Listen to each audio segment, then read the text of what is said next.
प्राचीन समय की बात है। एक नदी के किनारे एक गुरु अपना आश्रम बनाकर रहते थे। हजारों शिष्य उनसे ज्ञान ग्रहण करने के लिए दूर दूर से उनके पास आकर रहते थे और शिक्षा ग्रहण करते थे। गुरु का ज्ञान देने का तरीका भी बड़ा ही अनूठा था। शुरुआत में वो अपने शिष्य को उपदेशों के माध्यम से ज्ञान देते थे। उसके बाद वो अपने शिष्य को उस ज्ञान का अनुसरण करने को कहते थे, उस ज्ञान को अपने व्यवहारिक जीवन में उतारने को कहते थे। एक बार उस आश्रम में एक सम्राट अपने बेटे को लेकर पहुंचा। उस सम्राट ने उन गुरु से प्रार्थना की कि आप मेरे बेटे को अपने आश्रम में रहने दें और अपने तरीके से उसे ज्ञान दें। उसे इस आश्रम में बिल्कुल भी ऐसा नहीं लगना चाहिए कि वो किसी सम्राट का बेटा है। उसे बिल्कुल साधारण शिष्यों की तरह ही ज्ञान देने की कृपा करें। गुरु ने मुस्कुराते हुए कहा कि सम्राट, ज्ञान इसी तरीके से लिया जा सकता है। अगर तुम अपने आप को दूसरों से बड़ा समझोगे तो तुम ज्ञान ग्रहण नहीं कर पाओगे। अगर तुम्हें ज्ञान ग्रहण करना है तो तुम्हें अपने आप को दूसरों की तरह साधारण ही समझना होगा। यही ज्ञान ग्रहण करने की सबसे पहली सीढ़ी होती है। तुम निश्चिंत रहो, आज से तुम्हारे बेटे की जिम्मेदारी मेरे कंधों पर रही। ये कहकर गुरु सम्राट के बेटे को अपने साथ लेकर नदी किनारे टहलने के लिए निकल गए। आश्रम के बाकी बच्चे उस सम्राट के बच्चे को देख रहे थे। सम्राट अपने बेटे को अपने रथ पर बिठा कर लाया था, जिससे सभी बच्चे समझ गए थे कि ये लड़का सम्राट का बेटा है। इसी वजह से आश्रम के सभी बच्चे सम्राट के बेटे की तरफ आकर्षित हो गए थे। जब गुरु सम्राट के बेटे को लेकर उस नदी किनारे टहल रहे थे तो सम्राट का बेटा अचानक फूट फूट कर रोने लगा, क्योंकि अभी वो सिर्फ 12 साल का था और 12 वर्ष की आयु में उसके पिता अपने से दूर छोड़कर चले गए थे। ये सदमा वो बच्चा सहन नहीं कर पा रहा था। वो ये नहीं समझ पा रहा था कि उसके पिता उसकी भलाई के लिए ही उसे गुरु के पास छोड़कर गए हैं। उसे रोते हुए देखकर गुरु ने कहा कि बेटा, मैं तुम्हें चुप नहीं करूंगा। हो सकता है कि आज मैं तुम्हारे आंसू पोंछ दूं, लेकिन कल तुम फिर अपने आप को अकेला पाओगे। याद रखना, जीवन में इंसान अकेला आता है और अकेला ही जाता है। जितनी जल्दी जो इंसान इस बात को समझ लेता है, वो उतनी ही जल्दी आत्मज्ञान के रास्ते पर निकल पड़ता है। गुरु ने अपनी बात आगे बढ़ाते हुए कहा कि जो इंसान अकेला रहना सीख लेता है वही खुद से प्यार कर पाता है, और जो खुद से प्यार करना जानता है वो किसी के भी जाने का अफसोस नहीं करता, क्योंकि वो स्वयं से प्यार करता है। धीरे धीरे तुम आश्रम के माहौल में ढल जाओगे। शुरुआत में तुम्हें समस्या आ सकती है, लेकिन कुछ दिनों के बाद तुम इसी तरीके को आत्मसात कर लोगे।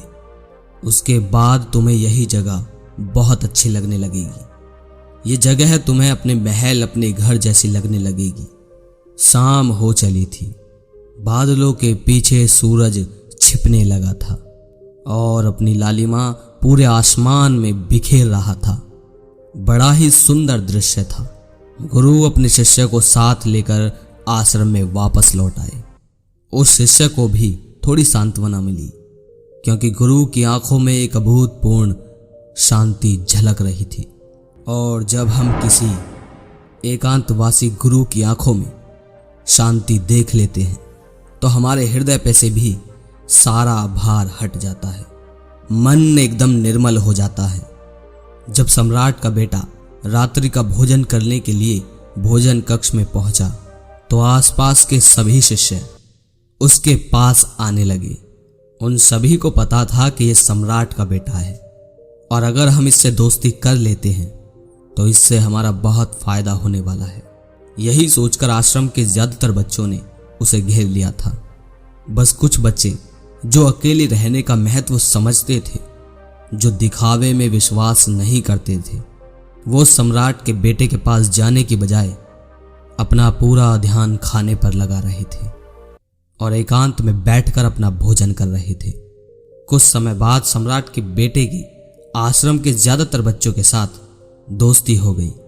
अब वो आश्रम में उन बच्चों के साथ घूमता और उन्हीं बच्चों के साथ अपना ज्यादातर समय बिताता। आखिरकार सम्राट का बेटा था, सुख सुविधाओं में पला बड़ा था। आसपास बहुत से दास और दासियां होते थे। आसपास अपने मित्रों से घिरे होना, वही दिनचर्या उसने इस आश्रम में भी अपना ली थी। ऐसा नहीं था कि गुरु को इन सब के बारे में कुछ पता नहीं था, पर गुरु उसे एक अलग तरीके से ज्ञान देना चाहते थे, क्योंकि बच्चों को ज्ञान आप उपदेश देकर नहीं दे सकते, उन्हें साक्षात्कार कराना पड़ता है। उसके बाद ही उन्हें वो बात समझ आती है। एक प्रत्यक्ष उदाहरण उनके सामने पेश करना पड़ता है और वो तभी वो बात समझ पाएंगे जो आप समझाना चाहते हैं। गुरु को यह बात पता थी कि अगर मैं इसे बोलकर बताऊंगा तो ये कभी समझ नहीं पाएगा। मुझे इसे प्रत्यक्ष दिखाना पड़ेगा। इस राजा के बेटे को एहसास कराना पड़ेगा कि अकेले रहने से ही तुम अपनी शक्तियों को जान पाओगे। ये सीख देने के लिए गुरु सम्राट के बेटे यानी अपने शिष्य को एक पहाड़ी की चोटी पर ले गए। पहाड़ी पर पहुंचकर गुरु ने उस शिष्य से कहा कि अब तुम्हारा ज्ञान पूरा हो चुका है, बस एक आखिरी रात तुम्हें यहाँ बितानी होगी। उसके बाद मैं तुम्हें अगले ही दिन तुम्हारे राजमहल पहुंचा दूंगा। वह बच्चा ये सुनकर बहुत खुश हो गया कि अब मैं वापस अपने राजमहल चला जाऊंगा। फिर से मेरे दास और दासियां और वही मौज मस्ती, वही सुख सुविधा मुझे मिलेगी। उस शिष्य ने गुरु से पूछा, गुरुदेव, मुझे आज रात यहाँ आप पहाड़ी पर क्यों छोड़ रहे हैं? आखिर मुझे कौन सा आखिरी ज्ञान यहाँ से मिलेगा? गुरु ने मुस्कुराते हुए कहा कि तुम्हें यहाँ पर चट्टान के पीछे छिपकर बैठना होगा। यहाँ पर रोज रात को एक बाज आता है। तुम्हें उस बाज को देखना है और बड़े ही ध्यान से देखना है। उसकी हर गतिविधि देखनी है और उस बाज को देखने के बाद अगले दिन तुम उस बाज की खूबियां मुझे बता पाए तो मैं तुम्हें तुम्हारे राजमहल वापस भिजवा दूंगा। और हाँ, सुबह आने से पहले एक बात पर और ध्यान देना है। एक चरवाहा अपनी भेड़ों को चराने यहाँ आता है। तुम्हें उन भेड़ों की गतिविधियां भी देखनी है। याद रखना, बाज की गतिविधि रात को और भेड़ों की गतिविधि दिन में। अगर तुम उन दोनों की गतिविधि ध्यान से देखकर मुझे बता पाए तो तुम इस आश्रम से हमेशा के लिए आजाद हो जाओगे। तुम्हारा ज्ञान पूरा हो जाएगा।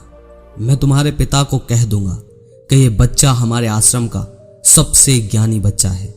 ये कहकर गुरु अपने आश्रम में वापस लौट आए और वो बच्चा वहीं उस पहाड़ी पर उस चट्टान के पीछे छिपकर उस बाज का इंतजार करने लगा। काफी समय बीत जाने के बाद वहां पर एक बाज अपने बच्चों के साथ पहुंचा। सम्राट के बच्चे ने पूरी रात उस बाज की सारी गतिविधि बड़े ध्यान से देखी और सुबह होने के बाद जब चरवाहा अपनी भेड़ों के साथ वहां पहुंचा तो उसने एक अभूतपूर्व दृश्य देखा कि वही बाज मेमने के एक बच्चे को अपने पंजों में दबाकर आसमान में उड़ गया। उस बाज ने उस मेमने के बच्चे का शिकार कर लिया था। ये सारे दृश्य देखकर वह बच्चा वापस अपने आश्रम में पहुंचा। इससे पहले कि गुरु उससे कुछ पूछते, उसने गुरु को प्रणाम करते हुए कहा कि गुरुदेव, आप आश्रम के सभी बच्चों को यहां पर बुला लीजिए। मैं सब लोगों को बताना चाहता हूं कि मैंने क्या देखा। जब आश्रम के सभी बच्चे वहां पर पहुंच गए तो उस सम्राट के बेटे ने कहना शुरू किया कि मैंने अपने जीवन में बहुत से पक्षियों को देखा है, लेकिन बाज उन पक्षियों में सबसे अद्भुत और सबसे अलग होता है। उदाहरण के लिए एक तोता हम सभी ने देखा है। तोता बोलता तो बहुत है लेकिन कभी ऊंचा नहीं उड़ पाता, लेकिन एक बाज जो कि हर समय शांत रहता है वो आकाश को भी छू लेता है। उसको आकाश को छू लेने का भी सामर्थ्य होता है। जब भी एक बाज अपने शिकार को निश्चित कर लेता है तो वो अपने उसी शिकार पर अपनी पूरी नजरें गड़ाए रहता है। चाहे बाज कितनी भी ऊंचाई पर क्यों ना हो, चाहे कितना भी बड़ा तूफान क्यों ना आ जाए, लेकिन उसकी नजर हमेशा अपने लक्ष्य पर स्थिर रहती है। आज सुबह जिस बाज को मैंने देखा उसने हर भेड़ को अपना शिकार नहीं बनाया, बल्कि उस भेड़ों के झुंड में से उसने उस भेड़ के मेमने को अपना शिकार बनाया। उस बाज की तरह हमें भी अपना ध्यान अपने लक्ष्य पर रखना चाहिए। उस बाज की तरह हमें भी अपना ध्यान अपने एक ही लक्ष्य पर रखना चाहिए। चाहे कितनी भी अड़चने क्यों ना आए, हमें अपना लक्ष्य स्पष्ट दिखाई देना चाहिए। 10-20 अलग अलग लक्ष्यों में अपनी ऊर्जाएं बर्बाद करने की बजाय हमें किसी एक लक्ष्य पर अपनी पूरी एकाग्रता के साथ ध्यान देना चाहिए। तीसरी बात जो मैंने उस बाज से सीखी और जो हम सभी को सीखनी चाहिए वो ये है कि बाज कभी भी दूसरे पक्षी के साथ नहीं उड़ता, वो हमेशा आकाश में अकेला उड़ता है। इससे हमें ये सीख लेनी चाहिए कि हमें कभी भी छोटी सोच वाले लोगों के साथ नहीं रहना चाहिए, क्योंकि आखिरकार हम भी वही बन जाते हैं जिनके साथ हम रहते हैं। इसलिए या तो बड़ी सोच वालों के साथ रहो या फिर अकेले रहो, क्योंकि जब हम अकेले रहते हैं तभी हम खुद की ताकत और खुद की कमजोरियों को जान पाते हैं। लेकिन यहाँ मैं आपको अकेलेपन की बात बता दूं कि अकेलापन ये नहीं है कि आप अकेले हैं और दिमाग में 20 लोग घूम रहे हैं, 20 लोगों की बातें चल रही हैं। ये अकेलापन नहीं होता। ये तो वही है कि आप भीड़ के साथ हैं। अकेलापन वो है जब बाहर का कोई भी व्यक्ति, कोई भी विचार आपके अंदर ना हो, जब आप खुद के बारे में ही विचार कर रहे हो। अकेलापन वो है। अकेलेपन में हम अपनी कमजोरियों को जानकर उनको दूर कर सकते हैं और अपनी ताकत को जानकर उसका सही इस्तेमाल कर सकते हैं। लेकिन वो तभी संभव होगा जब हम अकेले रहना सीखेंगे। चौथी सीख जो हमें एक बाज से सीखनी चाहिए कि एक बाज हमेशा अपनी सीमाओं से ऊपर उठकर उड़ता है। जब तूफान आता है, बारिश आती है, तो हर एक पक्षी अपने घोंसले की तरफ भागता है, खुद को छुपाने और बचाने की जगह ढूंढता है। लेकिन बाज ऐसा कुछ भी नहीं करता। वो खुद की सीमाओं को तोड़कर बादलों से भी ऊपर उड़ने का प्रयास करता है। हवाएं उसे थपेड़े मारती हैं, पंख उसके भारी होने लगते हैं, पानी और धूल की वजह से उसे कुछ दिखाई नहीं देता, लेकिन वो फिर भी आसमान की तरफ बढ़ता रहता है, उड़ता रहता है और अंततः बादलों से भी ऊपर निकल जाता है और वहां तब तक उड़ता रहता है जब तक मौसम ठीक नहीं हो जाता। बाज अपनी सीमाओं को सिर्फ इसलिए तोड़ पाता है क्योंकि वो समस्या के आने पर उससे घबराता नहीं है, अपनी समस्याओं से डर कर बचने का प्रयास नहीं करता, बल्कि एक सकारात्मक नजरिए के साथ उसका सामना करता है। जीवन में चाहे कितनी भी अड़चने क्यों ना आए, हमें उन अड़चनों से लड़ना चाहिए, ना कि उनसे डर कर कहीं छिप कर बैठ जाना चाहिए और रोते रहना चाहिए। नहीं, किसी ने कहा है कि बहादुर तो वो लोग होते हैं जो तूफानों से टकरा जाते हैं, कायर तो अपने घोंसले, अपने घरों में छुपकर जगह ढूंढकर बैठ जाते हैं। पांचवी बात, शिष्य कहता है, पांचवी बात जो हमें एक बाज से सीखनी चाहिए, बाज कभी भी अपने घोंसले में घास के कोमल तिनके नहीं रखता। जो तिनके कोमल होते जाते हैं वो उन्हें निकाल कर फेंकता रहता है। उसी तरह चाहे कितनी भी आरामदायक जिंदगी आपको मिली हो, लेकिन उस आराम से ऊपर उठकर अपने आलस को तोड़कर जीवन में मेहनत करते रहना चाहिए। जीवन में पसीना बहाना चाहिए, मानसिक भी और शारीरिक भी। अपने तिनके, अपनी जिंदगी से कंफर्ट जोन और कोमल तिनके निकाल कर फेंक दो और आज ही अपने आलस, अपने कंफर्ट जोन को तोड़कर निकल पड़ो। हर दिन अपने आप को चुनौतियां दो, शारीरिक भी और मानसिक भी। हर दिन मुश्किलों से लड़ो, क्योंकि वही मुश्किलें तुम्हें मजबूत बनाएगी। जंगल के राजा शेर को भी झुंड बनाकर शिकार करते हुए देखा जा सकता है, लेकिन बाज हमेशा अकेला शिकार करता है, क्योंकि वो जानता है भीड़ हौसला तो देती है मगर साहस छीन लेती है। इंसान को हमेशा अकेले ही आगे बढ़ना होता है। यही कारण होता है कि वो जल, थल और नभ सभी दिशाओं में अपने शिकार का झंडा लहरा सकता है। बाज की उम्र लगभग 70 साल होती है, लेकिन 40 साल में ही उसका शरीर बूढ़ा हो जाता है। नाखून उसके पैरों में धंसने लगते हैं, पंख उसके शरीर में चिपक जाते हैं, उसकी चोंच लंबी होकर मुड़ जाती है, उसका शरीर भारी हो जाता है। ऐसी स्थिति में शिकार करने की तो क्या, उसकी उड़ने की भी हालत नहीं रहती। ऐसे में उसके पास सिर्फ 2 विकल्प होते हैं। पहला, या तो वो अपनी खुद की इस अवस्था को स्वीकार कर ले और भूखा प्यासा मर जाए, या फिर किसी दूसरे जानवर का शिकार बन जाए। और दूसरा विकल्प ये होता है कि वो 6 महीने एक बहुत ही दर्दनाक प्रक्रिया से गुजरे और खुद को फिर से पहले जैसा मजबूत बना ले। लेकिन बाज तो बाज है, वो हमेशा ही दूसरा विकल्प चुनता है। इसके लिए वो खुद को एक बहुत ही ऊंचे पहाड़ पर ले जाता है, जहां वो अपनी चोंच से अपने सारे पंख को खींच खींच कर उखाड़ देता है और फिर उस चट्टान पर पैर मार मार कर अपने पंजे, अपने नाखून तोड़ देता है। उसके बाद उसी चट्टान पर अपनी चोंच को पटक पटक कर तोड़ देता है और इस लहूलुहान अवस्था में खुद को दूसरे जानवर से छुपाए फिरता है। अगले 6 महीने तक वो इसी दर्दनाक प्रक्रिया से गुजरता रहता है और इंतजार करता है नई चोंच, नए पंख और नए पंजों का। और तब फिर वो अपनी नई जिंदगी शुरू करता है और निकल पड़ता है अपने शिकार पर और अगले 30 सालों तक फिर से राज करता है। इसलिए समय आने पर हमें अपनी पुरानी आदतों को छोड़ना पड़ता है और कुछ नया सीखना पड़ता है। समय के साथ बदलना पड़ता है, अपने आप को तैयार करना पड़ता है, वरना हमारा भी शिकार हो सकता है। हम भी पीछे रह सकते हैं। जीवन को जितना जानना होता है उतना नहीं जान पाते अगर हम समय के साथ सीखते और संघर्ष करते नहीं निकल पड़ते तो।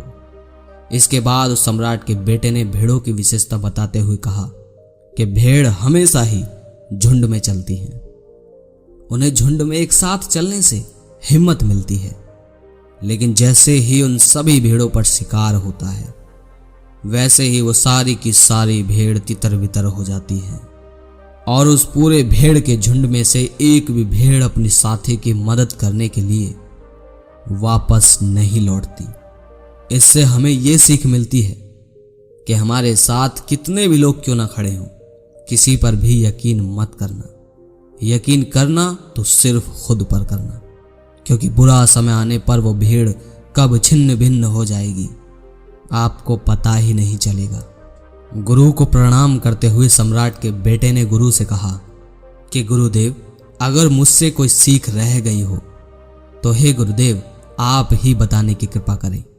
गुरु ने सभी बच्चों को संबोधित करते हुए कहा कि ये सभी बातें जो अभी इस बच्चे ने बताई है सब बिल्कुल सत्य है, लेकिन ये सारी खूबियां आप लोगों में तभी पैदा हो पाएगी जब आप अकेले रहने का अभ्यास करेंगे।